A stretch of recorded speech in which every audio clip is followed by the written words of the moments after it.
スクール加藤のゲーム研究室です。この動画はですね、7月の29日の土曜日に撮影しました中国のチャイナジョイというゲームの展示会の様子を背景に、中国の最近のゲーム市場の様子などについて少しお話をしたいと思います。チャイナジョイっていうイベントについて少しだけご説明をさせていただきたいと思うんですけれども、中国最大級のゲームの展示会でして、上海で毎年夏頃に開催されています。東京ゲームショウみたいなイベントですね。ビザ申請がすごく大変ですから、そういったところで、多いというところまではいかなかったんですけども、日本人の方もちらほらいるという感じになってました。で、一般の参加者どうだったかっていうと、ちょっと以前よりは少ないかなというのが私の感想です。公式の発表だと会期中に33万人の来場者があったというふうに出てまして、数字だけ見るとコロナ前の水準と比べて9割近く来場者戻ってきているということにはなっていますが、体感としてはちょっとチャイナジョイにしては歩きやすいな、人が少ないな、スペース多いなっていうのが、私の感想ですが、でも人はそこそこ戻ってきたかなという感じでございました。ちょっとですね、中国のゲームの市場の状況についていろいろと聞いてきまして、コロナ明けて中国に久々に私行ったんですけれども、ゲームのファンとかですね、パブリッシャーの方とか、開発会社の方とか、いろんな方に、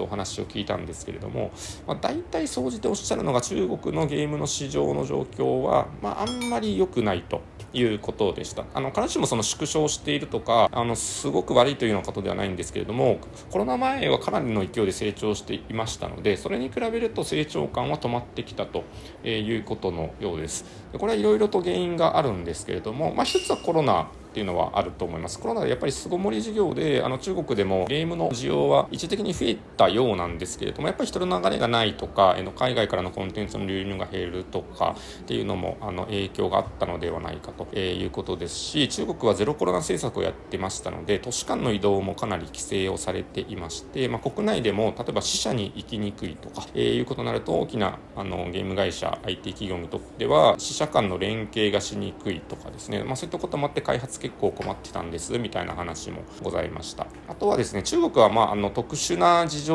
もございまして、ゲームを売るときに販号と言われるライセンスが必要で、それを申請して認可されないと、ゲームを販売したりとか、アプリ内課金があるようなゲームのリリースっていうのが原則できません。で、版号申請するんですけれども、版号が取れるまでに半年から1年ぐらいかかるのが一般的でして、かなり時間がかかるんですね。で、時間かけた上で認可されないということも、もちろんございますので、ちょっとリスクが、高いですねと、判断するゲーム会社が、ここのところ多いというような状況でございます。で、もう一つは未成年に対して、インターネットの利用時間の規制というのが始まっていまして、ゲーム業界もオンラインゲームなどありますので、その規制の影響をかなり受けていると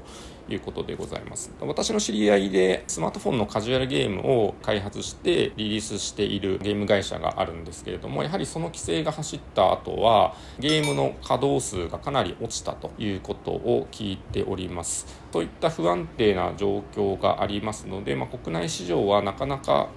厳しいかなというのがゲーム業界の人たちの言葉だということでした。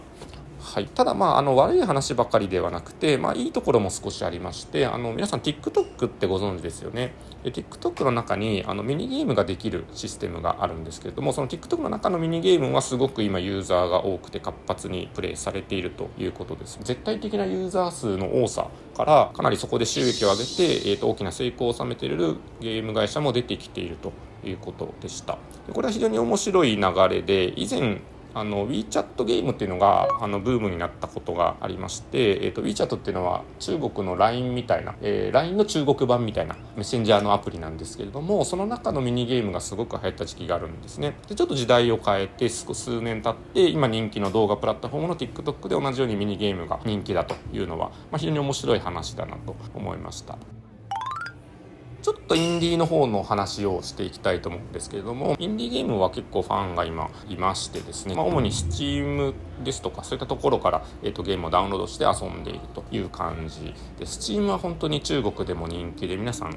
ゲームファンであれば知っているというような感じですね。インディーの方はですね、日本のインディーもかなり好きな人が多くて、本当に皆さん詳しいんですね。例えば東京ゲームダンジョンっていう最近日本で立ち上がったインディーゲームの展示会があるんですけれども、これもよく知っててですね、東京ゲームダンジョンありますよねって、すごくいいイベントですよねみたいなことを皆さんおっしゃるんですね。中国でもこうやって認知されているっていうのはすごく驚いたっていう感じでございますね。という感じで、中国のゲームの市場の状況、簡単にお話をさせていただきました。また行く機会がありましたら、今の中国の状況とか、あるいは流行ってるゲームとか、そういったものを具体的にご紹介できればと思っております。最後にもしよろしければ、スクールネットではこういった中国とか世界の状況を定期的に発信していきたいと思っていますので、いいねボタンとチャンネル登録をよろしくお願いします。